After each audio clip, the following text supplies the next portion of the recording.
규약 변경은 저희 총연스탑에 가장 많이 문의가 오는 사항이기도 해요. 아무래도 75%를 맞춘다는 게 까다롭기 때문에 전자투표를 통해서 조금 더 쉽게 접근하고 싶다라는 생각도 있을 거고요.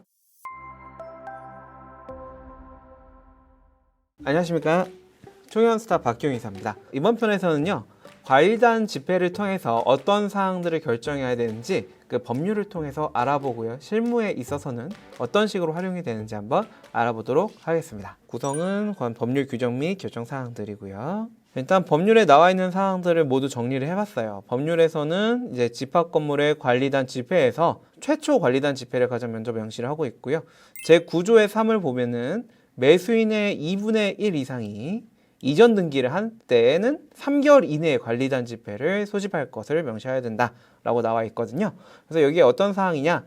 최초로 분양이 시작된 시점에서부터는 관리인이라던가 관리단이 구성되어 있지 않기 때문에 그 분양을 했던 분양자가 관리단 집회를 소집을 해야 되고, 거기에는 매수인의 2분의 1 이상 이전 등기를 한 때로부터 3개월 이내에 관리단 집회를 소집할 것을 명시해서 소집 통지를 보내야 된다는 겁니다. 그리고 두 번째로 공용 부분의 변경 사항입니다. 공용 부분의 변경 사항은 구분 소유자분들 모두가 가지고 있는 부분이기 때문에 주차장이라던가 편의시설들, 뭐 이제 벤치라던가 이런 장소들이 있을 거예요. 이런 부분들에 대한 변경 사항이 있을 때, 예를 들어서 이쪽에다가 뭐 자전거 주차장을 좀 더 놓겠다, 주차장을 창고 용도로 사용하겠다, 이렇게 결정을 하게 될 사항이 있으면은 그거는 관리인이나 관리위원회에서 임시로 결정할 사항이 아니라 집회를 통해서 결정을 해야 된다라는 내용입니다.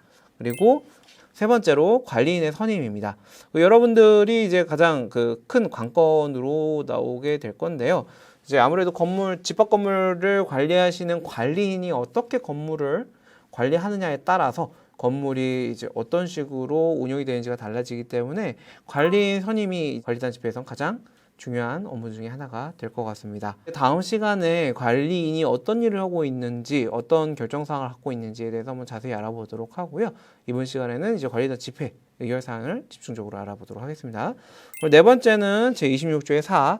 관리위원회의 구성 및 운영. 여러분들이 이제 관리위원회라 하면 관리인을 견제하고 의결을 보조하는 역할을 하고 있는데요. 보통 관리규약상으로는 이분들이 이제 선임이 되는 것들이 잘 안 들어가 있는 경우가 많아요. 그리고 또 여러분들이 잘 모르시고 있는 게, 관리위원회는 임의로 둘 수 있는 게 아니라 규약에 나와 있는 것, 아니면 집합건물법에 따라서 관리단 집회를 통해서 선임될 것이 요구됩니다. 그래서 관리단 집회를 통해서 관리위원회를 구성을 하게 되고요. 다섯 번째, 제17조의 2, 수선 적립금.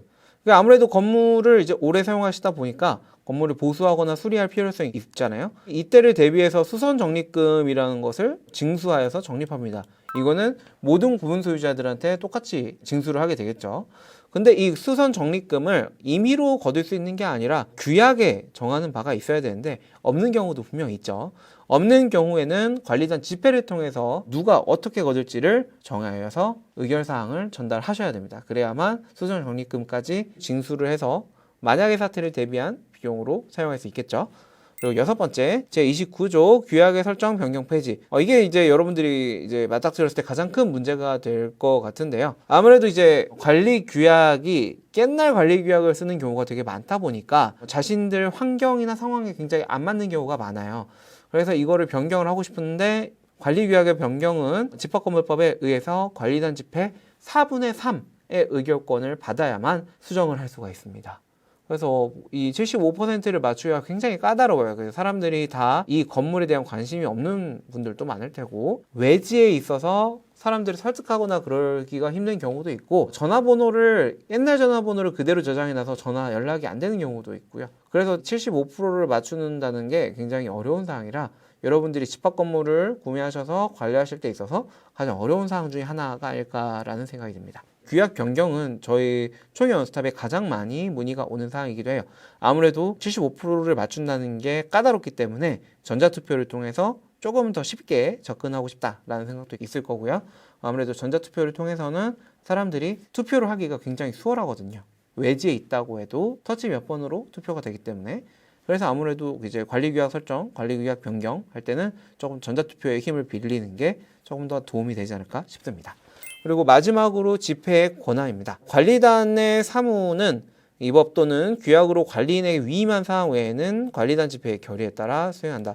보통은 이제 집합건물법에 의해서 관리인이 거의 대부분의 권한을 가지고 있는데, 만약에 그 권한사항이 없는 내용들이 어떻게 권한을 줄 것인가에 대해서는 관리단 집회의 결의에 따라서 수행을 하게 돼요.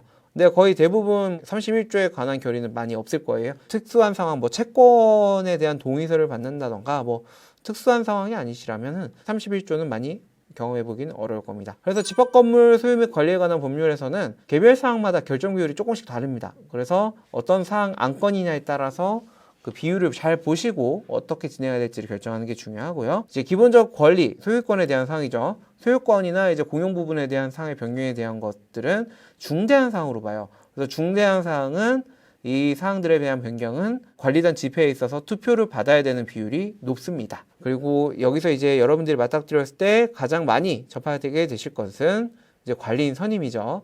관리인 선임은 이제 2년에 한 번씩 해야 되기 때문에 여러분들이 가장 많이 겪게 되실 일일 것 같습니다. 관리단 집회 의결의 원칙은 구분 소유자의 과반수 및 의결권의 과반수로 결정한다는 겁니다.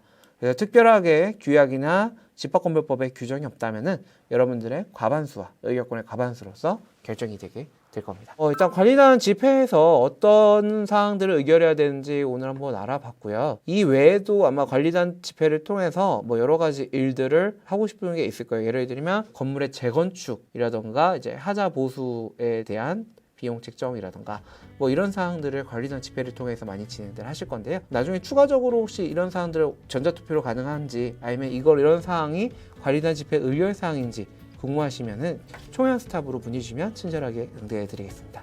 감사합니다. 다음 시간에는 더 좋은 내용으로 찾아뵙겠습니다. 감사합니다.